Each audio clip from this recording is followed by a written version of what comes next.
ময়নাগুড়ির দক্ষিণ খাগড়াবাড়ির মৃত কর্মী মানিক রায়ের স্ত্রী স্বপ্না রায় সোমবার জেলা পুলিশ সুপারের সাথে দেখা করে ঘটনায় যুক্ত থাকার অভিযোগে আরও 17 জনের নামের তালিকা তুলে দিলেন। উল্লেখ্য, স্বপ্না দেবী অভিযোগ করেন তার স্বামীকে গাছের সাথে বেঁধে নৃশংসভাবে পিটিয়ে হত্যা করেছেন একদল মানুষ। তাদের মধ্যে গত 25শে জুলাই ময়নাগুড়ি থানায় 11 জনের নামে অভিযোগ দায়ের করা হয়। ইতিমধ্যে তারা গ্রেপ্তার হয়েছেন, কিন্তু এর বাইরেও আরও বেশ কিছু ব্যক্তি এই ঘটনার সাথে যুক্ত। তাই এদিন বাকি 17 জন অভিযুক্ত নামের তালিকা পুলিশ সুপারের কাছে জমা দেওয়া হয়েছে। পুলিশ সুপারের সাথে এদিন কথা বলে সন্তোষ প্রকাশ করেন তিনি।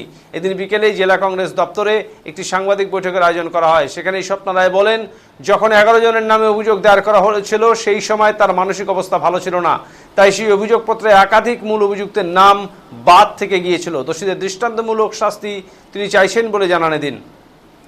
এই বিষয়ে জেলা যুব কংগ্রেসের সহসভাপতি নবেন্দু মল্লিক বলেন, এত অল্প সময়ের মধ্যেই অভিযুক্ত 11 জনকে গ্রেপ্তার করা হয়েছে, এই জন্য আমরা সাধুবাদ জানাচ্ছি। কিন্তু এই ঘটনার সাথে আরও মূল অভিযুক্ত রয়েছে, তাদেরও আমরা গ্রেপ্তারের দাবি জানাচ্ছি।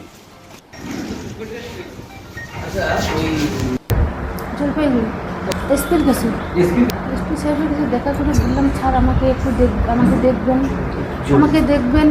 আমার স্বামী তো চলে গেল, আমার স্বামীকে তো ওরা মেরেই ফেললো, এবং আমার তো বাঁচতে হবে, আমাকে তো ভালোভাবে থাকতে হবে দুটো বাচ্চা নিয়ে। এসপি বললো, ঠিক আছে আমি দেখতেছি, চেষ্টা করতেছি, তুমি নিশ্চিন্তায় থাকো, তুমি তোমার জায়গায় থাকো, তোমার যা যা করতে হয় আমি তা তা করবো, তোমার বাচ্চা দুটোকে নিয়ে তুমি তোমার জায়গায় থাকো, তোমার জায়গা তুমি ছাড়ো না। নমস্কার আপনাদের সবাইকে। আপনারা সবাই জানেন যে ময়নাগুড়ির হঠাৎ কলোনি অর্থাৎ দক্ষিণ খাগড়াবাড়ি এলাকায় আমাদের দলের কর্মী মানিক রায়, তাকে নৃশংসভাবে গাছে বেঁধে পিটিয়ে হত্যা করা হয়েছে এবং এক শ্রেণীর দুষ্কৃতী, সমাজবিরোধী এবং মূলত তারা এই রাজ্যের শাসক দল আশ্রিত, তাদের মদতে এবং প্ররোচনায় এই ঘটনা ঘটেছে, যা নিন্দার ভাষা নেই। এবারে এই ঘটনা 24 তারিখ যখন ঘটে, তার পরবর্তীকালে 25 তারিখ মানিকবাবুর স্ত্রী স্বপ্না দেবী তিনি একটি অভিযোগ ময়নাগুড়ি থানায় জমা করেন এবং স্বাভাবিকভাবেই উনি যেহেতু একজন সাধারণ মহিলা এবং উনি চোখের সামনে দেখেছেন যে ওনার স্বামীকে কি নৃশংসভাবে হত্যা করা হয়েছে এবং উনি নিজে বা নিজের সন্তানদের জীবন ইত্যাদি রক্ষা করতে সমর্থ হয়েছেন। এটা যে কোনো লোক বুঝতে পারবেন যে ওই সময় তাকে যদি জিজ্ঞাসা করা হয় যে কার কার নামে অভিযোগ রয়েছে, ওনার পক্ষে এককভাবে কিন্তু সবার নাম মনে রেখে বলাটা সম্ভব নয়। আর উনি নিজেও সে অভিযোগপত্র যে প্রফেশনালি যারা লিখেছেন সেখান থেকে সেইভাবে এই জায়গাটা উনি তৈরি করতে পারেননি।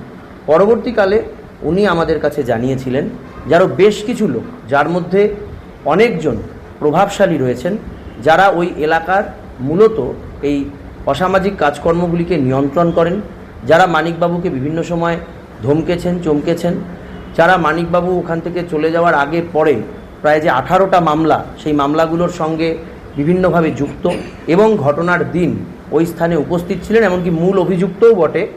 এমনকি এরকম বেশ কয়েকজন রয়েছেন যারা তাদের পদের ক্ষমতা প্রয়োগ করে, পদমর্যাদা প্রয়োগ করে মানিকবাবুকে ওখানে ডেকে আনার মতন কাজও করেছেন, যে মানিকবাবু ওখানে থাকবেন, চলে আসুন, এই যে ব্যাপারটা, তাকে নিরাপত্তা দেবেন, এ ধরনের কথা বলেছেন। কিন্তু অথচ হত্যার সময় তারা সেই ঘটনায় সম্পূর্ণভাবে যুক্ত, যারা ওখানকার স্থানীয় প্রশাসনের সঙ্গে এবং স্থানীয় যে শাসক দলের যে রাজনীতি তার সঙ্গেও যুক্ত।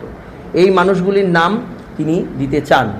স্বাভাবিকভাবেই একটি অভিযোগপত্র দায়ের হয়েছে, ইতিমধ্যে পুলিশ গ্রেপ্তার করেছে তাদেরকে। আমরা দলগতভাবে বা ওনার শুভাকাঙ্ক্ষী হিসেবেও আমরা এটা সাধুবাদ জানাচ্ছি যে এত অল্প সময়ের মধ্যে এতজন গ্রেপ্তার হয়েছে। কিন্তু কিছু যাদের নামে অভিযোগ তারা গ্রেপ্তার হলেন, আবার দেখা গেল একটা বড় অংশ যারা অন্যতম মূল অভিযুক্ত তারা বাইরে রয়ে গেলেন, এটা হতে পারে না। তো